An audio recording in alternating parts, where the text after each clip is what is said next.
Él es Carlos Raimundi, diputado, mandato cumplido, nuestro ex embajador ante la Organización de Estados Americanos, un estudioso además de la política internacional. ¿Cómo te va, Carlos? Hola, Bienvenido. Luisa, ¿qué tal? Un gusto muy grande, Bueno, conversar. ¿qué panorama que tenemos por delante? Un panorama que, como decimos, no nos da tregua este gobierno. Sí, sí, es cierto. No, cuando te escuchaba que van a hablar de la salud mental, este, va a ser cada vez más fuerte.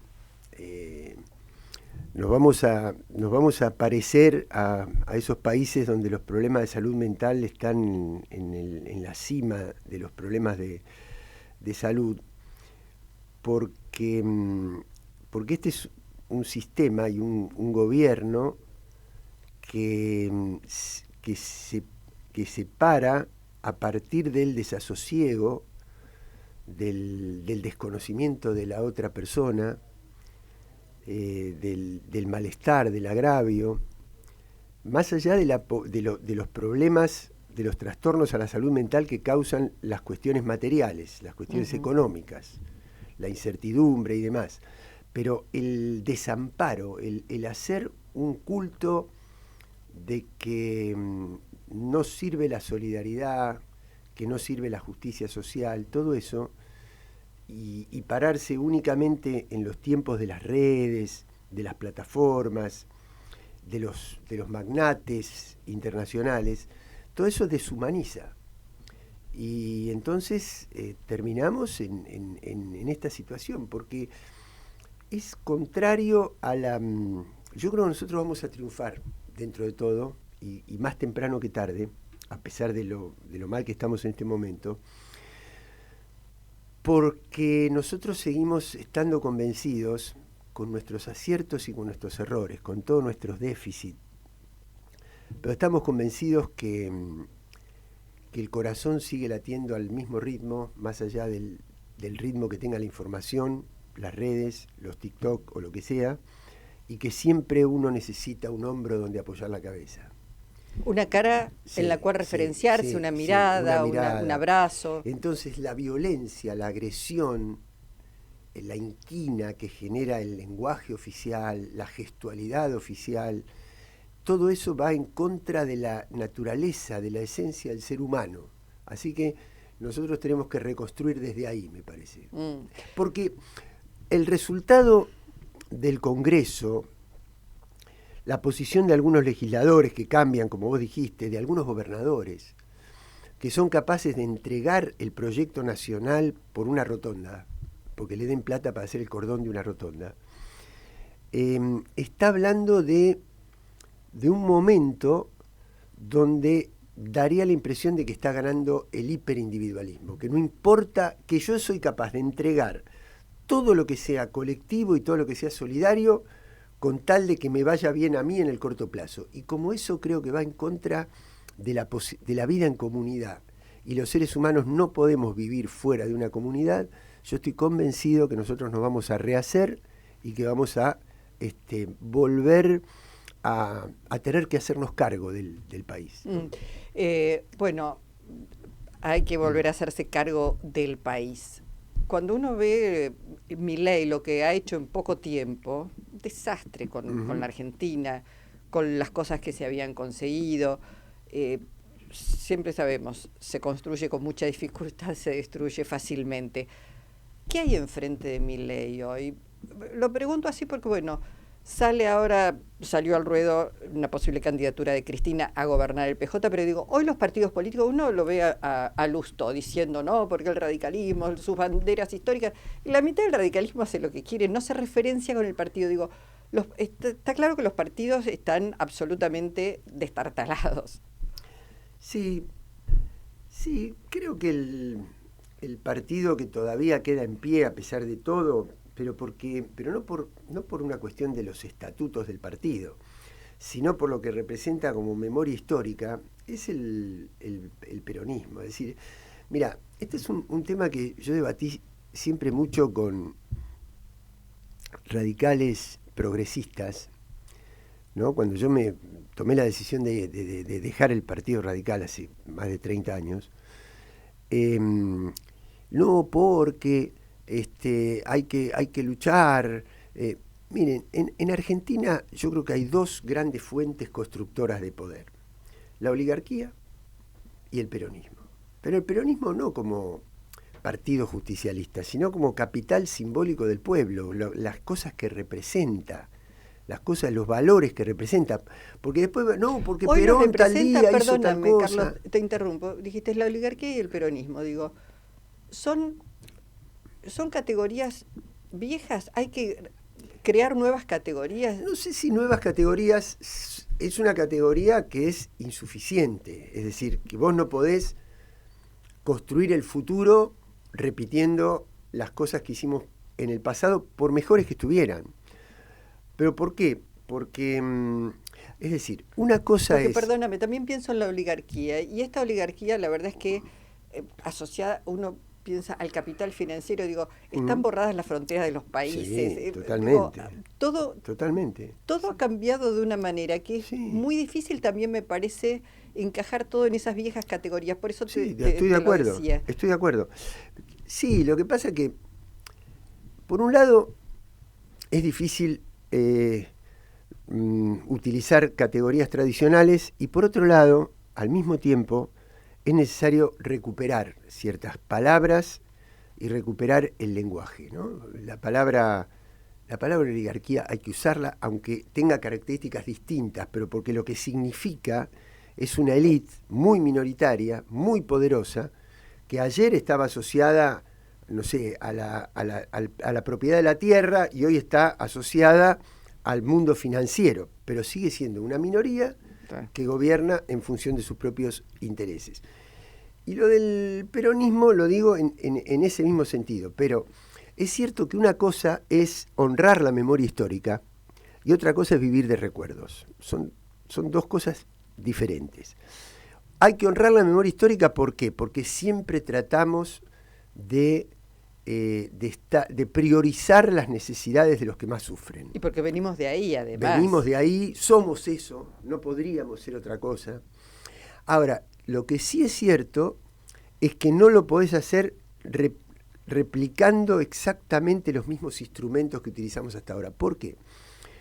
Porque, y creo que esta es no la única, pero una de las razones centrales por las cuales estamos viviendo lo que estamos viviendo, que es no haber advertido a tiempo la magnitud de la transformación económico-social estructural que plantea la economía informal, la economía no observada, no registrada, que no siempre no en todos los casos es sinónimo de pobreza, ¿eh?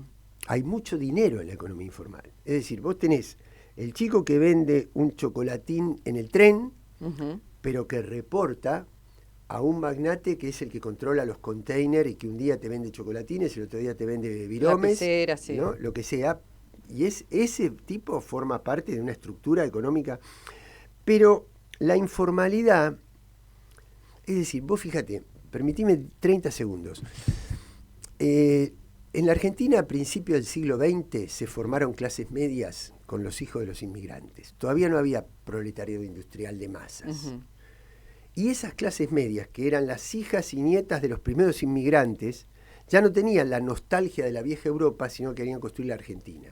Y se dieron cuenta que había que gobernarla de otra forma. Y se arrancó el voto y nació el irigoyenismo. Después hubo una segunda migración, que fue la que conformó las masas de trabajadores industriales en los centros urbanos. Una nueva transformación socioeconómica que necesitó una forma política de expresarse, el primer peronismo. Y ahora también tuvimos, ¿no? La economía informal no es un fenómeno marginal, es un fenómeno estructural. Y entonces, tanto el que le va bien como el que le va mal en la economía informal tienen una manera de componer, de hacer una composición del mundo distinta de la que tuvimos nosotros. Eso no fue registrado, está claro que no fue registrado. Fue registrado como un fenómeno lateral, pero no como un fenómeno estructural. Y entonces hoy tenés este voto. Es decir, el voto a Milei no es el mismo voto de Macri, es un voto más profundo, más arraigado en sectores plebeyos que históricamente nosotros teníamos que representar y no lo supimos representar. Ahora, entonces no vimos ese fenómeno a tiempo, entonces ahora hay que construir el futuro sobre esta nueva realidad. Por lo tanto, eso implica aferrarnos a nuestra escala de valores, pero saber que las recetas tienen que ser diferentes porque la Argentina es diferente. ¿Y cómo comunicás además? Porque, también ha habido, me parece, un grave error en la comunicación. Está claro que los partidos políticos podrán seguir existiendo, pero no es lo único. Uno sabe que el peronismo, tiene su peso, el radicalismo, pero solos no ganan elecciones pero ni ahí. Supuesto. ¿Cómo ampliar esa base? ¿Cómo sacar ese odio construido también sobre, por ejemplo, el peronismo o los partidos populares? Mira, yo no conozco otra manera que luchar en todos los planos. En primer lugar, detectar que esa es una batalla, porque la verdad que no todo el gobierno anterior, pero sí el presidente Alberto Fernández, renunció explícitamente a la batalla cultural. Dijo, este no es un problema. Entonces, lo primero, detectar que ese sí es un problema. Ahora, ¿en qué planos dar esa batalla? En todos. Es en la estructura de los partidos políticos con los cursos de formación, con las universidades, con la educación y el aparato formal. Pero quien también, escucha eso va a decir, es un lugar de las universidades es lugar de adoctrinamiento. Pero, no, lo planteo sí, así porque claro. es uno de los argumentos que utiliza la derecha hoy para decir... Pero, perfecto, es un lugar de adoctrinamiento, muy bien. También de la derecha, perfecto, obviamente, pero, si van al y yo debate. digo, a ver, pero yo te digo una cosa, yo estoy mirando o televisión, en el caso de las personas que todavía miran televisión, o los jóvenes que ven un YouTube, y te interrumpe una publicidad de medicamentos sí. Para automedicarte. ¿Y eso no es adoctrinamiento? Sí, claramente. O, por ejemplo, pero no se percibe de esa manera. Y bueno, ahí está la batalla nuestra, y ahí es donde yo creo que la política desaprovechó y subutilizó una de sus dimensiones fundamentales, que es la dimensión pedagógica.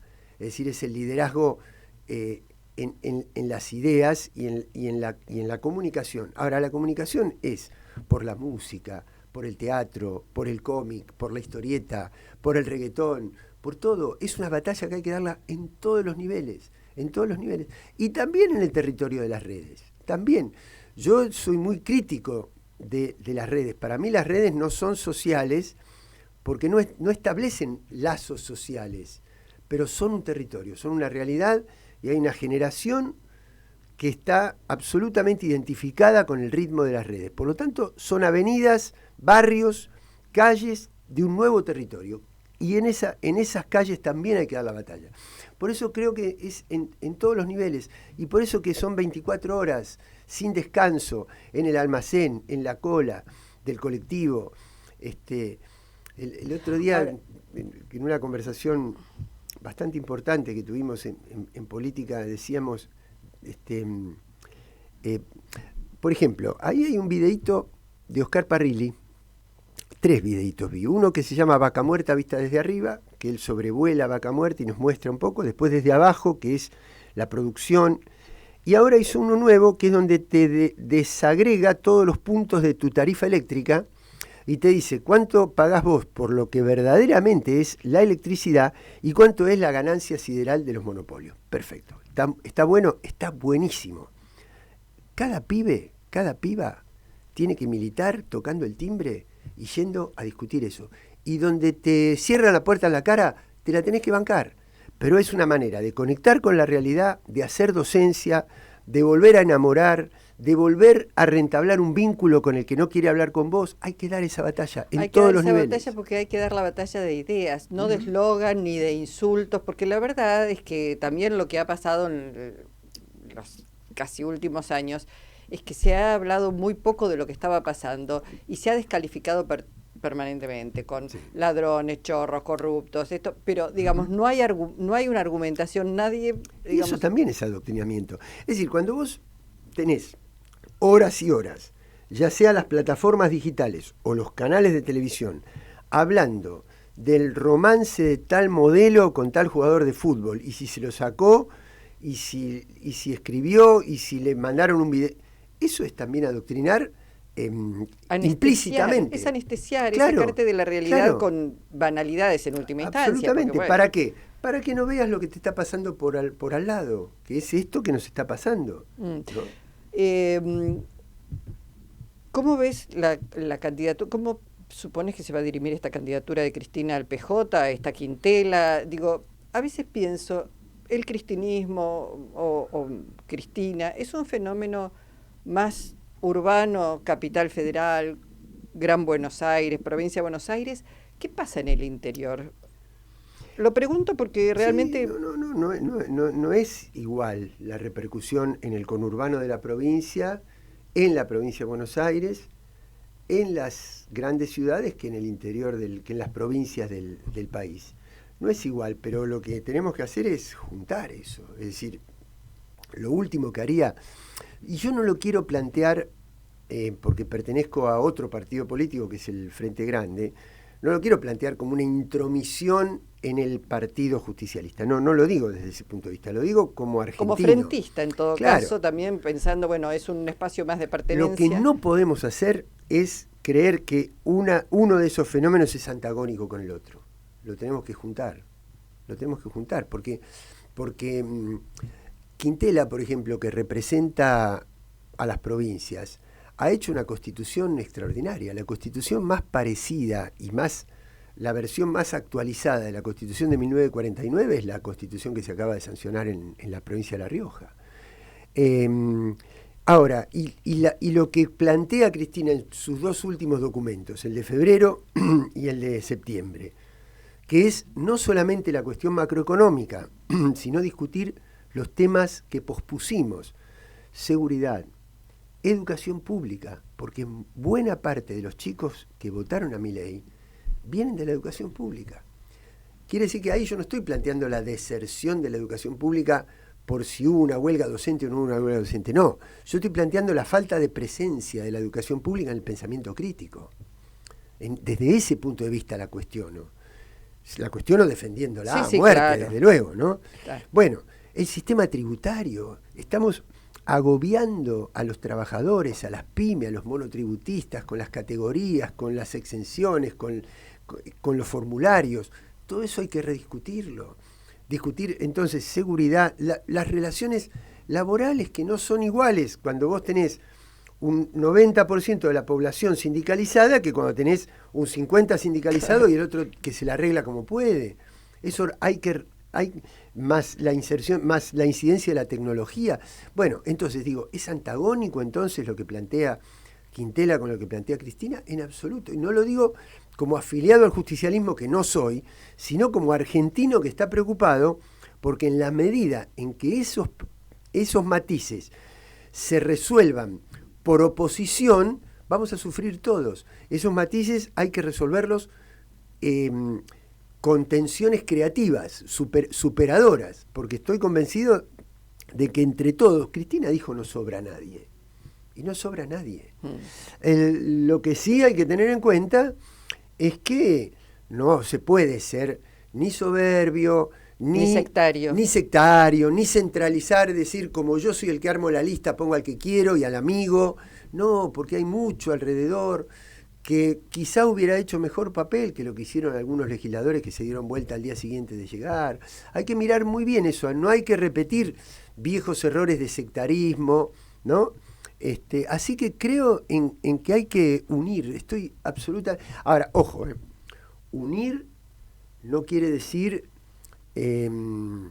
ampliar hasta el punto de que después te termina ganando el que vos sumaste, que fue lo que nos pasó con Alberto, ¿no? Es decir, lo tuvimos que sumar para poder ganar y después gobernó la moderación, que no fue moderación, fue entrega, ¿no? Ese error tampoco lo podemos volver a repetir.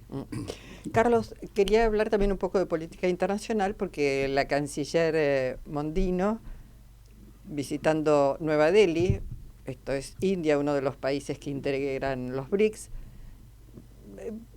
consideró que quizás había que revisar la posibilidad de que la Argentina, que tuvo la posibilidad de ingresar en enero y que fue descartado por la asunción de Milei, vuelva a los BRICS o considere integrar a los BRICS. Después dio marcha atrás. Yo dije, qué noticia. Digo, eso hay un nivel de improvisación No, como sí. el segundo Forador y Duncan, que ya hablamos la semana pasada en este programa, pero digo, es desesperante No, es criminal. porque estamos aislados del mundo. Las grandes decisiones de política exterior que tomó este gobierno son tan criminales como las de política doméstica, porque son una especie de nado sincronizado, digamos. Es entregarle el país a las corporaciones y entregar la gobernanza del mundo a las corporaciones. Entonces, es cierto, el nivel de improvisación, de desconocimiento, pero hay algo más grave todavía.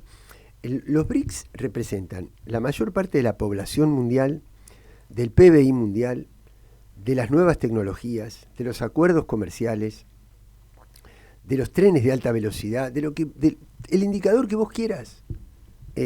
Los BRICS son los que lo representan en ascenso en el mundo. Nosotros teníamos la oportunidad de formar parte de ese mundo. Y ahora en la reunión que va a tener lugar en Rusia, de la cumbre de los BRICS ampliados, donde debió haber estado la Argentina y no va a estar por esta decisión de Milei, se van a sentar las bases de un nuevo sistema financiero internacional, de un nuevo sistema monetario internacional, donde ya el dólar no es la moneda excluyente, sino que te permite una flexibilidad de monedas locales. Eso va a oxigenar muchísimo a los sobre todo a países del sur, como claro, la Argentina, como que nosotros. carece de dólares. Absolutamente, absolutamente. La segunda decisión criminal es haber quebrado la neutralidad, porque vos en una guerra de Medio Oriente que va en escala, si vos decís, yo estoy con el gobierno que en un año, antes de ayer se cumplió un año del 7 de octubre y la contraofensiva del gobierno de Israel, que ya lleva más de 40.000 muertos en Gaza, donde la inmensa mayoría son chicos. Bueno, y resulta que ese es nuestro aliado. Entonces, ahí vos tenés dos problemas posibles. Uno, un atentado. Pero supongamos que es demasiado extremo lo que yo digo, que no llegue eso. Pero la excusa de que lo puede haber justificaría en un gobierno como este la política represiva. Es decir, militarizar la calle, porque como nos puede venir un atentado, entonces militarizo la sociedad y ahí no termino previniendo un atentado. Ahí lo que hago es reprimir al que va a manifestar en una marcha de jubilados. Está claro que siempre cuando se reprime, digamos, los gobiernos que utilizan la fuerza para reprimir buscan cualquier excusa para después disciplinar internamente, ¿no? Y cuanto más liberal sos en lo económico, más desamparás a la sociedad, más protesta social generás y por lo tanto tenés que ser más represivo en lo político, ¿no? Además yo digo, también lo que nos cuesta en la Argentina con sus diferentes gobiernos y políticas, una vez que ganamos nuevamente consideración y respeto en el mundo, aparece un tiranuelo, es decir, como Milei, que gobierna por decretos de necesidad de urgencia, porque vemos que lo que sale aprobado del Congreso lo veta automáticamente. Digo, ¿cuánto nos va a costar volver a tener credibilidad en el mundo? Sí, bueno, pero mira, ahí hay que mantener, cuando vos no gobernás el Estado Nacional, pero gobernás provincias, gobernás municipios, tenés sindicatos, organizaciones sociales de derechos humanos, de la cultura y demás, tenés que mantener los vínculos. ¿Para qué? Para que cuando vos recuperes el control del Estado Nacional, no hayas perdido todos esos vínculos porque lo están manteniendo debajo. Y después, y lo último es, mirá, nosotros estamos integrando con una cantidad de personas involucradas con la política internacional, un espacio, por el momento lo hemos bautizado Mundo Sur, vemos varios ex embajadores y académicos y algunos periodistas especializados, y estamos convencidos de que tenemos que ser tremendamente firmes en las decisiones de política exterior. ¿Por qué? Porque si el día que volvemos, nosotros queremos recuperar una empresa, o volver a cobrarle impuestos a una empresa extranjera, y decís no porque el RIGI no me lo permite, o no porque el CIADI no me lo permite, bueno, ahí hay que tomar una decisión y decir, señor, esto no es así. Para nosotros ya no vale eso porque tenemos otro tipo de inserción geopolítica en el mundo, porque sin otro tipo de inserción geopolítica en el mundo, y si seguimos dependiendo de este sistema del capitalismo financiero transnacional, no tenemos destino. Vamos a ganar Después no vamos a poder hacer lo que necesitamos y vamos a generar una nueva frustración. Por lo tanto, hay que marcar los límites de un nuevo espacio, de una nueva cancha donde jugar el partido. Porque aunque yo vaya ganando, pero si juego en la cancha y con las reglas que me propone el enemigo, no tenemos destino otra vez y sería el certificado de una nueva frustración. Es Carlos Raimundi, lo retenemos un poquito más mientras sigue el debate en la Cámara de Diputados de la Nación para saber si el veto de Milei se queda o lo tiran abajo. En Avellaneda lo que pagás vuelve. Tener tu